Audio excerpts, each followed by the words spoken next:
Samedi 15 juin mbokk yi lu xew soirée sénégalaise au logis des jeunes de Provence, soirée de présentation association Africa Lumière rax si dolli soirée sénégalaise suivie d'un buffet aux couleurs africaines. waaw mbokk yi entrée bi 15 € rek la, 10 € pour les résidents de 18 h à minuit foofu dana yéeme de mbokk yi ñu ngi ciy ànd ak suñu partenaire coopérative de l'habitation ak Car Natangi Diaspora, kii di suñu parrain du monsieur le ministre Abdou Mboup, marraine bi di Clara Olivia, madame l'ambassadrice Adama Cissé. mbokk yi maa wax nag ti fàtte kii nga xamante ne moo ñu boole uuf muy Degen Mboup di présidente association Africa Lumière. ma leen di xamal soirée bi lépp luñ ci jëlee comme recette maanaam muy koom-koom dinañ ko jënd ay panneaux solaires pour village yi nga xamante ne amuñu courant comme ni ko suñu association bii la di ko defee depuis 12 ans ci ren. Infoline képp ku ci bëgg information mbaa réservation numéro baa ngi nii plus 33 641 128 848 ma répété ko ngeen dégg plus 33 641 128 848. ma ne soirée bi dina mel ni Dakar dina saf dina mel ni tol asalaamaaleykum sama gars yi di leen ziar Cheikh bi del si na de waaw comme niñ koy defee di leen ziar yéen ñëpp fu ngeen toll ci àdduna ci globe bi rek maa ngi leen di jox loxo di leen ziar comme ni ma koy defee respect bi moom mi ngi fa toujours ñi nangu dëgg ñoom lay waxal ñi ko nangul réglé wu ma leen buñ ma réglé faale wu ma leen buñ ma faale safuma joxuñu ma lekk joxuñu ma naan maay dundal sama bopp maa yor sama bopp donc dëgg tax ma toog fii dëgg laay wax ko bëgg a dégg déglu ma ko ko bëggul avancel bu ma wax lu ñaaw bul tontu bul xool samay vidéo rek lewu ma ko boo bëggee dégg nag na nga taxaw nga déglu ko voilà dama leen wax dimanche bi may wax ci affaire pétrole bi dama leen wax ci mbirum Tunkara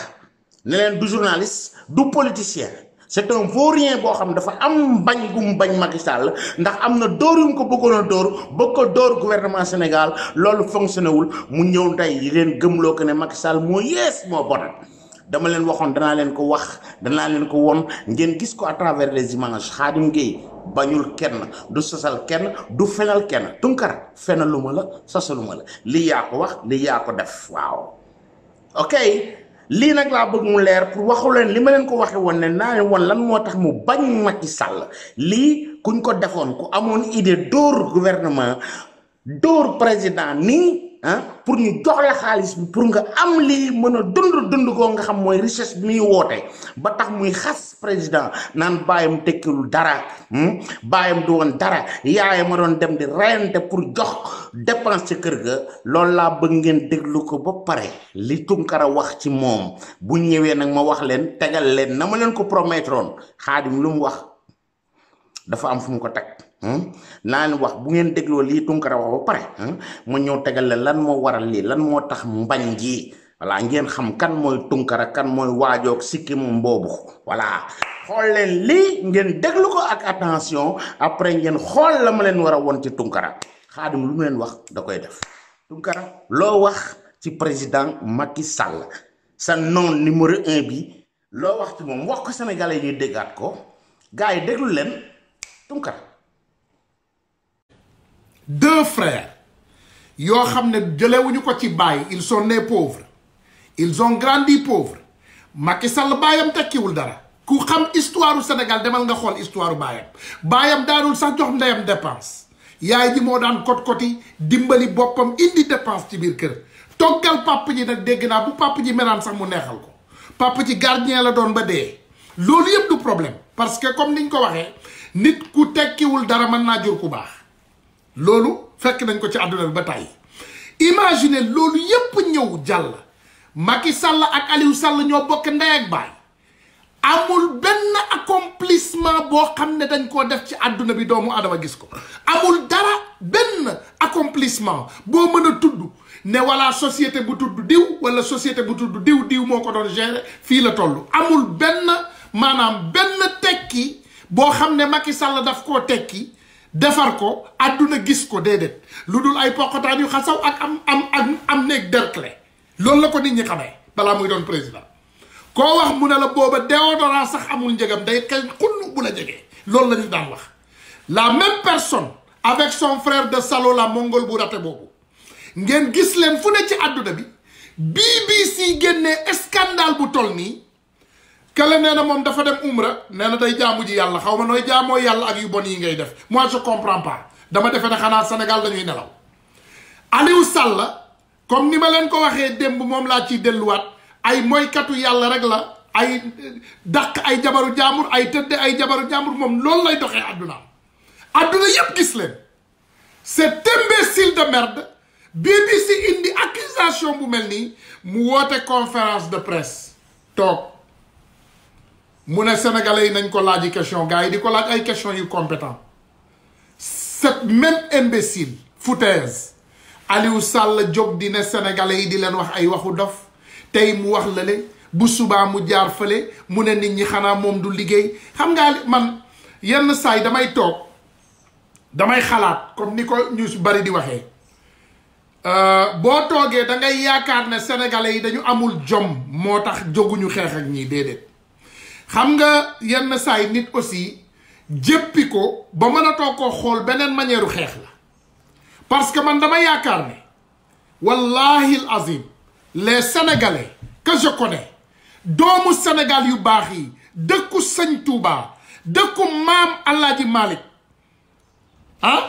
dëkku Cheikh Omar Foutiou man dama yaakaar ne ñun ay nitu jom lañu te ñun ay nit yu baax lañu te ay nitu courage lañu te ay nit yu digne lañu ba imbécile yu mel nii waruñu leen may chance bu bari c'est ça la réalité xam nga doomu sénégalais jom lañ leen xamee man comme ni ma la koy waxee lu ñu dugg ñoom ñoo ci ëpp jom mais aujourd'hui en 2019 ñu tànn benn doomu nit bu tekkiwul dara indi ko jox ko ab réew lan la ñu fayee Macky Sall ak frère am jël alalu Sénégal bi di ko pasar mais est-ce que xam ngeen li ñuy wax ci Frank Timis peut-être waa ji anglais lay lakk déggu leen Frank Timis on te dit que c'est quelqu'un qui loge en Angleterre il a un appartement où il dépense environnement écoute 40 000 euros par mois lay fay ci location 40 000 euros équivalence am disons rek ma ne la 30 millions Frank Timis 30 millions de francs CFA lay fay ci appartement benn weer bu ne Frank Timis amul benn restaurant bu luxe bu nekk ci àdduna bi bu mu dul dem daaneel fa benn 1000 wala 2000 euros ci guddi benn guddi ce même Frank Timis nee nañ la impôt dëkk bi mu nekk sax impôt ay 35 euros lay fay par année écoute-moi quelqu'un qui dépense aux environs de 280 000 euros par année si loyer il paye 35 euros par année en taxe en impôt mooy li ma doon jiiñ Youssou Massoukhi Ndour Frank Timis il gagne aux environs de 10 millions à 20 millions d'euros par mois et il paye 35 euros d'impôt mooy nit kooku nga xam ne bëggul réew avancé réew mu dem da koy delloo ginnaaw Macky Sall ak Aliou Sall gàttanloo ko ñaari loxo xam nga yéen man duma ko wax duma ne sax sama mbokk xaal pulaar yi mais sama xaritu xaal pulaar yi ak sama doomu ndey xaar pulaar yi yéen ñi bëgg a ànd ak Macky Sall da ngeen ñu bëgg a yàpp c'est ça la réalité yéen a ngi bëgg a indi foutaise ci Sénégal parce que xam ngeen ne bàyyu Macky Sall maamam bu góor dafa dawoon Fuuta ay workat lañu yéen xam ngeen ko yéen xam ngeen ne Macky Sall ak maamam ay workat lañu woon maamam bi fuutanke yi di xeex pour am indépendance Fuuta maamu Macky Sall dafa daw dem nekki jardinier ay booru Fatick dafa daw dem nekki jardinier ce même jardinier a accouché moo jur baayu Macky Sall bu tekkiwul dara boobu nga xam ne moom it jardinier la doon ba dee bàyyi ñaari doom yu góor nga defe ne ñooñu bu ñu màggee dañuy ne comme ñun ci ndóol la ñu juddoo màggee ci ndóol xam ndóol yaroo ci ndóol bu ñu ñëwee fekk dëkk bu ndóol billahi wallahi tallahi danañ ko defar mu baax xam nga exemple Macky Sall naa leen ko waxee mu gàtt suñu yonent par exemple sallallahu alayhi wa sallam il est né pauvre il a grandi pauvre mais il est mort pauvre et digne te dimbali na àdduna bi yépp il a aidé tout le monde dans la vie jàngal na ñépp dimbali ñépp ci àdduna bi ngeen seet xool cet imbécile de merde toog Sénégal bu ñu génnee ñépp déglu nañu vidéo BBC du waxantu BBC du Ousmane Tounkara BBC du Ablaye Ndiaye BBC du Mademba Sarr BBC du Mademba Diop BBC again ay journaliste yu gagné ay award lañu ci àdduna bi boo doon jël exemple BBC tey comme yéen ñiy yuuxu Afrique c'est l'exemple de quelqu'un comme Nelson Mandela xam nga Nelson Mandela kenn du wax di wax crédibilité di wax Nelson Mandela il est crédible de tous les côtés Nelson Mandela c'est parmi l'homme les plus crédibles au monde BBC c'est parmi les radios et les télévisions pas parmi boo leen ko xoolee dem leen ngeen saytuwaat rajo ak télévision bi gën a crédible ci àdduna bi mooy BBC ñooñu du ñu jël seen crédibilité di ko yàq ndax Aliou Sall wala Macky Sall tout suma gars yi voilà yéen a déggal seen bopp de lii Tunkara moo ko wax kii nag dafa naa ne doomu aadama bëgg Sénégal waxuma la yàpp gum yàpp Macky Sall waaye sénégalais yi nga xam ña ngi ca Sénégal nekk ay gardien jigéen ñay jaay gerte caaf ngir dimbali seen jëkkër ngir seeni doom yay jàng seen jëkkër manam xëy na àggul foofu te xëy na kat seen doom yi yor nañ leen bëgg nañ ñu tekki ëllëg wala sax njàng may jàng ñu réussir ci ba jar ñu dem di jaay gerte caaf ci mbedd ya di jaay fonde di jaay akara di jaay lu nekk ñee dem di jaay jën ca marché ñee di jaay ay légumes et tout waaye nag noble bu mel ne comme Tunkara baayam ak ndayam ñoom romb nañ ñi te nee na Sénégal lay xeexal pauvre lay xeexal waaye ma ngay attaqué ña nga xam ne ñooy pauvre waaye nag wala dafa am lu wax liggéeyu ndey añub doom lu tax Macky Sall ndayam loolu leen ko Tunkara waxee teg baayam tekkul woon dara kooku xalaatam la xalaatu Tunkara la waaw waaye ndayam ya doon sonn lan moo taxoon muy sonn Macky Sall mais ak Aline Sall mais tey jii Aline Sall ak Macky Sall tekki nañ wala tekkiwuñ lañ tekki ndax Tunkara mii taxaw di leen wax loolu ndax tekki na ko lu ngeen gis Tunkara def ko Sénégal lan la Tunkara représente Sénégal wax leen ma koo ci gis xëy na man dama daf ma rëcc xaw ma ko gisuma ko moo tax ma mën a taxaw di wax lii ci moom waaye li ma leer daal mooy Macky Sall man ndayam doon rayante di jaay ay gerte caaf baayam di ab gardien mel na gardien da dul métier wala dara wala Tunkara mi ak ñoñam ñoom ñoo gën ab gardien wala jaaykatu gerte caaf nañu ko wax kooku yéen laa koy bàyyil ngeen jugel ko seen bopp du man maa ko jugé lii moo ko wax ngeen dégg ko seeni nopp man dama leen di woon dong voilà di ko xamal nag ne liggéeyu ndey añub doom yaayi Macky Sall liggéey na lool tey Macky Sall moo yilif ndayam moom miy wax yilif baayam boobu mu ne milliardaire la boo xam ne gisuñu ko fenn kenn xamu ko fenn gisuñu milliards yi baayam gisuñu milliards yi Tunkara gisuñu lu Tunkara def ak lu Tunkara defu lu dul lii ma leen di bëgg a woon koo xam ne ab milliardaire la defoon naa ne day man de ñi ma xam ci ay milliardaire dañuy génne seen xaalis ñëw ñi am nañ problème ñu teg ko fa waaye du def ay fundraising dajale ay xaalis dóor yoo xam ne si da ngeen dégg ci vidéo bi ma leen jox jàpp leen baat yi Dakar Thiès Kaolack Tunkara nee na def na fa ay école yoo xam ne ay école mobile la ay hôpital mobile xëy na def ma rëcc du ma fende du ma kàcc bu dee am na dama bëgg Tunkara won ma ko wala ku xam Tunkara nga xam ne Tunkara ak fondation boobu mu def muy paas boo xam ne mosuñu dégg Tunkara di wax bu ngeen déggee Tunkara lu ngeen dégg mooy 1 million marche fondation nag dama leen di xamal ne am na subvention yoo xam dañu leen koy jox moom moo créé woon affaire boobu da ngeen ko déggal seen bopp bu ngeen jàpp loolu te toujours gouvernement bi dañ jël xaalis di la jox waxuma la loolu dañ leen woon soirée boo xam moo ko organisé bi $50,000 génn na fa $250,000 yoo xam waroon nañ leen ko jox $250,000 yooyu ak $50,000 yooyu Tunkara fan la ko def ci Sénégal nga taxoon mu organisé ko moom dóor katam yooyu ngeen dégg ñuy wax voilà organisation boo xam ne dañ ko wax léegi bu dee yéen yéen a ca Thiès yéen yéen a ca Dakar yéen a ca Kaolack yéen a ca Wélingara ba mu ne fa la yaroo Dakar la juddoo waaye fa la yaroo kon noonu mu ko waxee na ngeen ma ko tegal fii incha allah ma teg ko ñu sant Tunkara gërëm ko ci bu amul nag da ngeen xam kan mooy Tunkara te na ngeen déglu bu baax ci vidéo bi lan la doon wax ca Macky Sall ba ko kay koy laaj ne ko yow président nee na gars yi war a investir fii dugg na fi génn dégg leen waxu Tunkara foofu nañu wax nu ñuy joxe ak nu ñuy defee nu ñuy jàppale nu ñuy lii ko xaalis boo xam ne Macky Sall da ko waroon jël jox ko ku mel ne moom ak ay gaayam ak yeneen gaay yu dóorkat yu mel ne ñoom ñu dund ci ñoom sur la peau des Sénégalais, des pauvres Sénégalais yooyu muy xas di leen xeeb. xam nga nu may def vidéo bi dafa gudd 53 minutes la gis nga fii am na point wala côté bii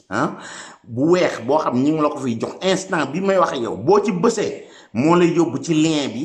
bi moo lay yóbbu ci vidéo ba nga seetaan ko waaw su ngeen ko fa gisul ndax dañoo dindi vidéo bi na ngeen ma ko wax ma ñëw monter vidéo bi teg ko parce que 53 minutes yi laa doon bañ mu gudd fii moo tax ma bëgg a wax li gàttal ko ku ci bëgg nga dem seetaan ko xam kan mooy Tunkara Ousmane bii ñëw di sóob fii ak lu tax mu bañ Macky Sall lim doon wax ci Macky Sall démb ci vidéo boobu en 2014 lañ ko defoon dama bëgg ngeen déglu ko bu baax ak Tunkara mii ngeen dégg ma leen tegal sànq lan lay wax ci Macky Sall voilà Xaadim lu muy wax day leer nañ su ngeen ko gisul ndax éliminer nañ vidéo bi na ngeen ma ko wax parce que téléchargé naa ko dama koy monté waat fii ngeen gis ko donc du seen intérêt ñu koy éliminer ndax bu ñu ko tegee ma tegalaat leen vidéo bi fii monté ko parce que maa ngi téléchargement bi fii moom sax xëy na fàtte woon na ne wax na lii ndax ba muy génn dóoram yi ba mu ko commencé booba fàtte na defoon nañu vidéo boobu xool leen Tunkara boobu yéen ko gis ma nga naan nii ci affaire ba di gonfler di ngand gàddalu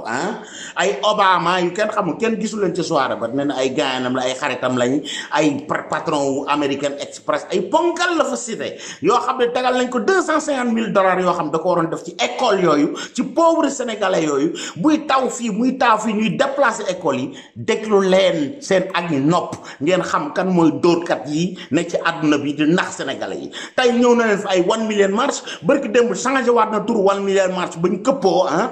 tegaat fi beneen di dem ci ay may nga naan da leen jox ay 50,000 francs xaw ma 30,000 francs naan ca la ñuy commencé ay liggéey may leen di ci jàmm